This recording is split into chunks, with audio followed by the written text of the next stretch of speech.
ne postoji vladin novac, ne postoji državni novac.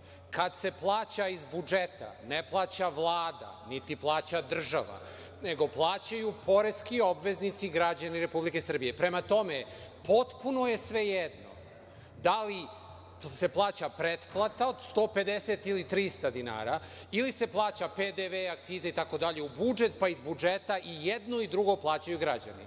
Znači, ovde je pitanje kako finansirati RTS i nije pitanje da li to radi Vlada, pa da onda Vlada imenuje direktora ili koga već, nego i jedno i drugo su građani. Mi mislimo da građani treba da finansiraju RTS iz budžeta, znači iz svih ostalih budžetskih prihoda, odnosno poreza koje građani svakako plaćaju, ali da se u sklopu toga u RTS uvede red, da tačno znamo koliko košta program, da tačno znamo koja je programska šema, jer ona određuje i troškove.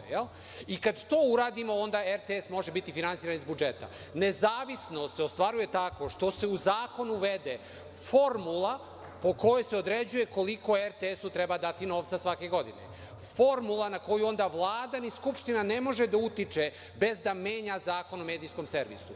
Time se postiže nezavisnost, pa da ne fingiramo sada nezavisnost tako što tobože ako građani plaćaju pretplatu ili taksu kroz račune za struju, tobože ostvarujemo neku nezavisnost. U stvari smo samo naturili jednu ogromnu administraciju, jedne male takse i izvlačimo praktično novac iz džepova građana Srbije koji oni svakako plaćaju kroz poreze. Znači, treba da bude finansiran iz budžeta i ako nam treba novac, a recimo radi se o tih nekih 60 miliona evra, onda se on predvidi tako što se recimo smanje ni bacanje novca na primer Petrohemiju od 105 miliona evra, koja je mnogo veća nego ceo RTS. Znači, Vlada uvede red, ne bacamo novac na nesposobne partijske kadrove u javnom sektoru, ne bacamo novac na nesposobna javna preduzeća i onda ima novca da se finansira i javni servis, ali onaj koji je u interesu građana Srbije i u kome je uveden red.